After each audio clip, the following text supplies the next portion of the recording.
ਜੀ, ਅੱਜ ਦੀਆਂ ਖਬਰਾਂ ਵੱਲ ਚੱਲੀਏ ਤੇ ਆਪਾਂ ਕੈਲੀਫੋਰਨੀਆ ਸਟੋਰਮ ਦੀ ਬਿਜਲੀ ਦੀ ਜੇ ਗੱਲਬਾਤ ਕਰਦੇ ਜਾਈਏ, ਆਪਾਂ ਪਿਛਲੇ 2-3 ਦਿਨਾਂ ਤੋਂ ਕਾਫ਼ੀ ਰਾਜ ਕਨਵੀਰ ਸਿੰਘ ਜੀ ਰੌਲਾ ਵੀ ਪਾ ਰਹੇ ਸੀ ਵੀ ਬਹੁਤ ਜਗ੍ਹਾ ਦੇ ਉੱਤੇ ਬਿਜਲੀ ਜਾਂਦੀ ਆ ਤੇ ਕੱਲ੍ਹ ਪੰਜਾਬੀ ਰੇਡੀਓ USA ਦਾ ਜਿਹੜਾ ਸੈਨੋਜ਼ੇ ਵਾਲਾ ਮੇਨ ਸਟੂਡੀਓ ਆ, ਇੱਥੇ 12:30 ਵਜੇ ਦੇ ਕਰੀਬ ਜਿਹੜਾ ਆ ਬਿਜਲੀ ਚਲੇ ਗਈ ਤੇ ਕਾਫ਼ੀ ਕਾਲਾਂ ਦੇ ਬਾਵਜੂਦ ਵੀ ਈਵਨ ਸੈਨੋਜ਼ੇ ਦੇ ਵਿੱਚ ਆ ਦੇਖੋ ਸ਼ਹਿਰ 'ਚ 7:30 ਵਜੇ ਦੇ ਕਰੀਬ ਜਿਹੜੇ ਆ ਇਲੈਕਟ੍ਰਿਸਿਟੀ ਵਾਲੇ ਉਹ ਫਿਕਸ ਕਰਨ ਆਏ ਤੇ ਉਹ ਤੋਂ ਬਾਅਦ ਫਿਰ ਸਾਡੇ ਕਈ ਕੰਪਿਊਟਰ ਵੀ ਸੜ ਗਏ ਤੇ ਫਿਕਸ ਕਰਦਿਆਂ ਨੂੰ ਤੜਕੇ 2 ਵਜੇ ਤੱਕ ਲੱਗਾ ਤੇ ਹੁਣ ਤੁਸੀਂ ਸਾਰੇ ਜਾਣੇ ਜਿਹੜੇ ਪੰਜਾਬੀ ਰੇਡੀਓ USA ਨੂੰ ਸੁਣ ਰਹੇ ਹੋ। ਸੋ ਇਸੇ ਕਰਕੇ ਅਸੀਂ ਇੰਨਾ ਸਾਰੇ ਸਰੋਤਿਆਂ ਨੂੰ ਦੱਸ ਰਹੇ ਸੀ ਵੀ ਬਹੁਤ ਜ਼ਿਆਦਾ ਜਿਹੜਾ ਆ ਇਸ ਸਟੋਰਮ ਦਾ ਅਸਰ ਹੋ ਰਿਹਾ ਹੈਗਾ ਆ ਤੇ ਨਾਰਦਰਨ ਕੈਲੀਫੋਰਨੀਆ ਦੇ ਵਿੱਚ ਮੌਤਾਂ ਦੀ ਗਿਣਤੀ ਵੱਧ ਰਹੀ ਆ ਫਲੱਡਿੰਗ ਦੇ ਨਾਲ ਹੈਵੀ ਰੇਨਸ ਦੇ ਨਾਲ ਤੇ ਅਗਲਾ ਸਟੋਰਮ ਜਿਹੜਾ ਆ ਹੁਣ ਫੇਰ ਆਊਗਾ ਤੇ 1-2 ਦਿਨਾਂ ਦੇ ਵਿੱਚ ਹੀ ਕਹਿੰਦੇ ਸੈਚਰਡੇ ਨੂੰ ਸ਼ੁਰੂ ਹੋ ਸਕਦਾ ਆ। ਇਹ ਵੀ ਜਿਹੜਾ ਆ ਇੱਕ ਤਰ੍ਹਾਂ ਦੇ ਨਾਲ ਕਾਫ਼ੀ ਹੈਵੀ ਸਟੋਰਮ ਹੋਊਗਾ ਤੇ 4-5 ਦਿਨ ਲਗਾਤਾਰ ਜਿਹੜੀ ਮੀਂਹ ਆ ਉਹ ਪੈਣਾ ਆ ਤੇ 3 ਤੋਂ 6 ਇੰਚ ਤੱਕ ਆਸ ਹੈਗੀ ਆ ਆਉਣ ਵਾਲੇ ਦਿਨਾਂ 'ਚ ਹੋਰ ਮੀਂਹ ਪੈਣ ਦੀ। ਜੀ ਬਿਲਕੁਲ ਜਿਹੜਾ PG&E ਦਾ ਜਿਹੜਾ ਬੰਦਾ ਆਪ ਕਰੂ ਵਾਲਾ ਵੀ ਜਿਹੜਾ ਉਹ ਆਇਆ ਸੀ, ਕਹਿੰਦਾ ਵੀ ਅਸੀਂ ਦਿਨ ਰਾਤ ਲੱਗੇ ਹੋਏ ਆ ਤੇ ਬੜੀ ਸਥਿਤੀ ਜਿਹੜੀ ਗ੍ਰਿਮ ਆ ਬਹੁਤ ਸਾਰੇ ਲੋਕਾਂ ਦੇ ਲਈ। ਯੂ ਨੈਵਰ ਨੋ ਕਿਹੜੀ ਚੀਜ਼ ਨੇ ਕਿੱਦਾਂ ਜਿਹੜਾ ਆ ਉਹ ਪ੍ਰੋਬਲਮ ਤੁਹਾਨੂੰ ਜਿਹੜੀ ਉਹ ਕਰ ਜਾਣੀ ਆ। ਸਾਰੀਆਂ ਚੀਜ਼ਾਂ ਹੋਣ ਦੇ ਬਾਵਜੂਦ ਵੀ ਬੰਦਾ ਕਈ ਵਾਰੀ ਤਿਆਰ ਨਹੀਂ ਹੁੰਦਾ ਵੀ ਕਿੱਦਾਂ ਜਿਹੜਾ ਉਹ ਕਰਨਾ ਆ। ਕਾਫੀ ਕੁਛ ਤੁਹਾਡੇ ਕੋਲ ਚੀਜ਼ਾਂ ਹੁੰਦੀਆਂ ਆ, ਪਰ ਕਈ ਵਾਰੀ ਪ੍ਰੋਬਲਮਸ ਇੱਦਾਂ ਦੀਆਂ ਆ ਜਾਂਦੀਆਂ ਤੁਹਾਡੇ ਹੱਥ ਖੜੇ ਹੋ ਜਾਂਦੇ ਆ। ਸੋ ਕਾਫੀ ਜਿਹੜੀ ਬ੍ਰੇਨਸਟੋਰਮਿੰਗ ਤੋਂ ਬਾਅਦ ਦੇ ਵਿੱਚ ਵਰਕ ਅਰਾਊਂਡ ਲੱਭ ਕੇ ਜਿਹੜੇ ਕੰਮ ਕਾਜ ਜਿਹੜੇ ਆਪਰੇਸ਼ਨਸ ਆ ਉਹ ਚਾਲੂ ਕੀਤੇ ਗਏ ਆ ਤੇ ਅਜੇ ਇਹ ਪੂਰੀ ਤਰ੍ਹਾਂ 100% ਨਹੀਂ ਆ। ਇਹਨਾਂ ਜੀ। ਨੂੰ ਜਿਹੜਾ ਦੁਬਾਰਾ ਮੁੜ ਬਹਾਲ ਕਰਨ ਦੇ ਲਈ ਅਜੇ ਹੋਰ ਵਕਤ ਲੱਗੂਗਾ, ਪਰ ਇੰਨਾ ਅਸੀਂ ਕੀਤਾ ਵੀ ਐਟਲੀਸਟ ਸਾਰਿਆਂ ਦੇ ਘਰਾਂ ਤੱਕ ਰੇਡੀਓ ਦੀ ਆਵਾਜ਼ ਜਿਹੜੀ ਆ ਉਹ ਪਹੁੰਚਦੀ ਜਿਹੜੀ ਉਹ ਕੀਤੀ ਜਾਵੇ।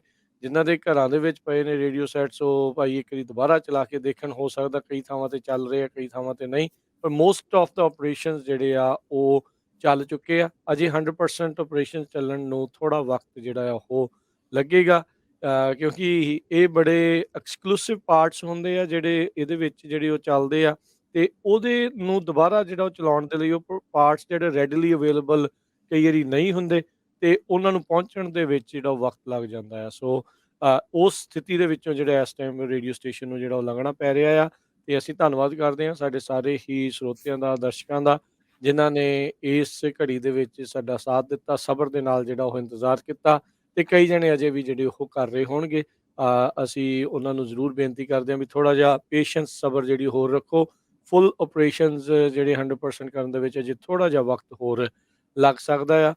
ਪਾਰਟਸ ਇੱਧਰੋਂ ਉੱਧਰੋਂ ਜਿਹੜੇ ਇਕੱਠੇ ਕਰਕੇ ਹੋਰ ਪਾਸਿਓਂ ਮੰਗ ਕੇ ਉਧਾਰੇ ਲੈ ਕੇ ਜਿੰਨੀ ਦੇਰ ਤੱਕ ਜੁੱਦੀ ਨਹੀਂ ਆ ਜਾਂਦੇ ਉਨੀ ਦੇਰ ਤੱਕ ਇੱਦਾਂ ਕੰਮ ਚਲਾਉਣ ਦੇ ਵਿੱਚ ਜਿਹੜੇ ਅਸੀਂ ਲੱਗੇ ਹੋਏ ਹਾਂ। ਜੀ। ਸੋ ਸਾਰਿਆਂ ਦਾ ਹੀ, ਮਦਦ ਕਰਨ ਵਾਲਿਆਂ ਦਾ ਇਸ ਚੀਜ਼ ਦੇ ਵਿੱਚ ਅਸੀਂ ਵੀ ਸਾਡੇ ਸਰੋਤੇ ਕਹਿ ਰਹੇ 1570 AM ਲੋਡ ਆਈ ਨਹੀਂ ਚੱਲ ਰਿਹਾ ਸਟਾਕਟਨ ਜਾਂ ਬਿਲਕੁਲ 5-6 ਦਿਨ ਤਾਂ ਉੱਥੇ ਹੀ ਨਹੀਂ ਬਿਜਲੀ ਗਈ ਹੈਗੀ ਤੇ ਹੁਣ ਆਈ ਉੱਥੇ ਵੀ ਨਹੀਂ ਉੱਥੇ ਮੈਨੂੰ ਬਿਜਲੀ। ਆਈ ਹਾਂਜੀ, ਨਹੀਂ ਕਿਉਂਕਿ ਲੋਡ ਆਈ ਦੇ ਵਿੱਚ ਫਲੱਡਿੰਗ ਕਾਫੀ ਹੋ ਗਈ। ਜਿੱਦਾਂ ਘਰਾਂ 'ਚ ਵੀ ਬਿਜਲੀ ਗਈ ਹੋਈ ਸੀ।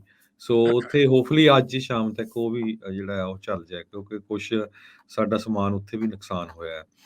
ਤੇ ਇਸੇ ਤਰ੍ਹਾਂ ਜੇ ਮੀਂਹ ਦੀ ਗੱਲ ਕਰਦੇ ਜਾਈਏ ਸੈਨ ਫਰਾਂਸਿਸਕੋ ਦੇ ਵਿੱਚ 10 ਦਿਨ ਲਗਾਤਾਰ ਜਿਹੜਾ ਮੀਂਹ ਪਿਆ ਹੈ, ਇਹ ਰੈਕਡ ਆ 1871 ਸਨ ਤੋਂ ਬਾਅਦ ਇੰਨਾ ਜ਼ਿਆਦਾ ਤੇ ਇੰਨੇ ਦਿਨ ਲਗਾਤਾਰ ਜਿਹੜਾ ਮੀਂਹ ਪਿਆ 10 ਇੰਚ ਤੱਕ ਸੈਨ ਫਰਾਂਸਿਸਕੋ 'ਚ ਦਸੰਬਰ ਤੋਂ ਲੈ ਕੇ 26 ਤੋਂ ਇਸ ਬੁੱਧਵਾਰ ਤੱਕ ਜਿਹੜਾ ਮੀਂਹ ਪਿਆ ਹੈਗਾ ਆ। ਇਸ ਤੋਂ ਬਿਨਾਂ ਕੈਪੀਟੋਲਾ ਤੇ ਸੈਂਟਾ ਕਰੂਜ਼ ਕਾਉਂਟੀ ਦੇ ਵਿੱਚ ਸਮੁੰਦਰ ਦੀਆਂ ਛੱਲਾਂ ਜਿਹੜੀਆਂ ਆ ਉਹ ਇੰਨੀ ਜਿਹੜੀਆਂ ਤੇਜ਼ੀ ਦੇ ਨਾਲ ਇੰਨੀ ਫੋਰਸ ਦੇ ਨਾਲ ਆਈਆਂ ਤੇ ਉੱਥੇ ਜਿਹੜੇ ਪੀਅਰਸ ਬਣਾਏ ਹੋਏ ਹੁੰਦੇ ਹੈਗੇ ਆ, ਛੋਟੇ-ਛੋਟੇ ਬ੍ਰਿਜ ਬਣਾਏ ਆ, ਉਹ ਟੁੱਟ ਗਏ। ਜੇ ਵਿੱਚ ਜਾ ਕੇ ਕਈ ਵਾਰੀ ਆਪਾਂ ਘੁੰਮਣ ਫਿਰਨ ਜਾਂਦੇ ਹੈਗੇ ਆ। ਸੋ ਜੇ ਡੇ ਬਾਈ ਡੇ ਇਸ ਵੀਕਐਂਡ ਦੀ ਫੋਰਕਾਸਟ ਕਰਦੇ ਜਾਈਏ, ਅੱਜ ਰਾਤ ਨੂੰ ਫਰਾਈਡੇ ਰਾਤ ਨੂੰ ਨਾਰਦਰਨ ਕੈਲੀਫੋਰਨੀਆ ਦੇ ਵਿੱਚ ਮੀਂਹ ਫੇਰ ਆ ਜਾਣਾ ਆ।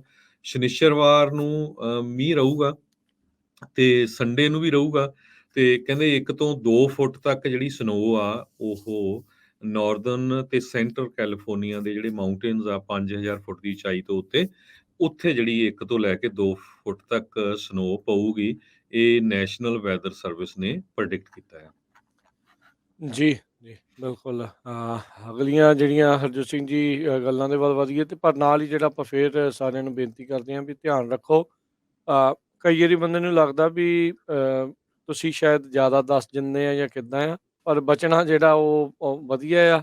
ਖਾਸ ਕਰਕੇ ਉਹਨਾਂ ਲੋਕਾਂ ਦੇ ਲਈ ਜਿਹੜੇ ਅਜੇ ਨਵੇਂ ਆਏ ਆ, ਉਹਨਾਂ ਨੇ ਇੱਦਾਂ ਦੇ ਸਟੋਰਮ ਜਾਂ ਇੱਦਾਂ ਦੀਆਂ ਚੀਜ਼ਾਂ ਜਿਹੜੀਆਂ ਉਹ ਨਹੀਂ ਦੇਖੀਆਂ। ਉਹਨਾਂ ਦੇ ਵਿੱਚ ਅਮੈਰੀਕਾ ਦੀ ਤਸਵੀਰ ਥੋੜ੍ਹੀ ਡਿਫਰੈਂਟ ਹੁੰਦੀ ਆ ਵੀ ਖੌਰੇ ਇੱਥੇ ਕਦੀ ਪਾਣੀ ਨਹੀਂ ਖੜਦਾ, ਇੱਥੇ ਕੋਈ ਪ੍ਰੋਬਲਮ ਜਿਹੜੀ ਉਹ ਕਦੀ ਨਹੀਂ ਆਉਂਦੀ। ਇਹ ਆਮ ਹੀ ਆ, ਇਨਸਾਨ ਹੀ ਆ। ਇਹ ਪ੍ਰੋਬਲਮਸ ਕਿਤੇ ਵੀ ਕਦੋਂ ਵੀ ਜਿਹੜੀਆਂ ਉਹ ਆ ਸਕਦੀਆਂ। ਸੋ ਉਹਦੇ ਲਈ ਤੁਹਾਨੂੰ ਆਪਣੀ ਸਮਝਦਾਰੀ ਦੇ ਨਾਲ ਉਹ ਸਾਰੀਆਂ ਚੀਜ਼ਾਂ ਦੇ ਨਾਲ ਚੱਲਦੇ ਹੋਏ ਜਿਹੜਾ ਉਹ ਚੱਲਣਾ ਜਿਹੜਾ ਉਹ ਚਾਹੀਦਾ, ਜਿਹਦੇ ਵਿੱਚ ਤੁਹਾਡੀ ਤੇ ਤੁਹਾਡੀ ਫੈਮਿਲੀ ਦੀ ਜਿਹੜੀ ਸੇਫਟੀ ਉਸ ਦੇ ਵਿੱਚ ਮਸਟ ਹੋਵੇ। ਧਿਆਨ ਜਿਹੜਾ ਉਹ ਰੱਖਣਾ ਚਾਹੀਦਾ। ਜੇ ਤੁਸੀਂ ਸੋਚੋ ਵੀ ਮੈਂ ਕਿਤੇ ਚਲੇ ਜਾਵਾਂ ਜਾਂ ਚਲੇ ਜਾਈਏ ਪਰਿਵਾਰ ਦੇ ਨਾਲ ਘੁੰਮਣ ਫਿਰਨ, ਵੀ ਚੱਲ ਜੇ ਫਸ ਵੀ ਗਏ ਤਾਂ ਰਿਸੋਰਸਿਸ ਅਵੇਲੇਬਲ ਆ, ਪਰ ਇਹੋ ਜਿਹੇ ਮੌਕੇ ਦੇ ਉੱਤੇ ਰਿਸੋਰਸਿਸ ਵੀਅਰਿੰਗ ਥਿਨ ਜਿਹਨੂੰ ਕਹਿੰਦੇ ਆ, ਹਰ ਥਾਂ ਦੇ ਉੱਤੇ ਐਮਰਜੈਂਸੀ ਸਰਵਿਸਿਜ਼ ਦੇ ਲਈ ਪਹੁੰਚਣਾ ਨਾਮੁਮਕਿਨ ਹੁੰਦਾ ਆ। ਇਹ ਟੇਕ ਲਾ ਕੇ ਕਿਤੇ ਵੀ ਇਸ ਹਿਸਾਬ ਦੇ ਨਾਲ ਜਿਹੜਾ ਹੋ ਜਾਣਾ, ਉਹ ਤੁਹਾਡੇ ਲਈ ਖਤਰੇ ਜਿਹੜਾ ਭਰਪੂਰ ਆ ਉਹ ਹੋ ਸਕਦਾ ਆ। ਸੋ ਆਉਣ ਵਾਲੇ ਕੁਛ ਦਿਨਾਂ ਦੇ ਲਈ ਜਿਹੜੇ ਆਪਣੇ ਕੋਈ ਟਰੈਵਲ ਪਲਾਨਸ ਵਗੈਰਾ ਆ, ਉਹਨਾਂ ਦੇ ਉੱਤੇ ਮੁੜ ਵਿਚਾਰ ਤੁਹਾਨੂੰ ਕਰਨ ਦੀ ਲੋੜ ਆ ਵੀ ਉੱਥੇ ਸਥਿਤੀ ਕਿੱਦਾਂ ਦੀ ਆ, ਵੈਦਰ ਕਿੱਦਾਂ ਦਾ ਜਿਹੜਾ ਉਹ ਖਾਸ ਕਰਕੇ ਰਹਿਣ ਵਾਲਾ ਹੈਗਾ ਆ।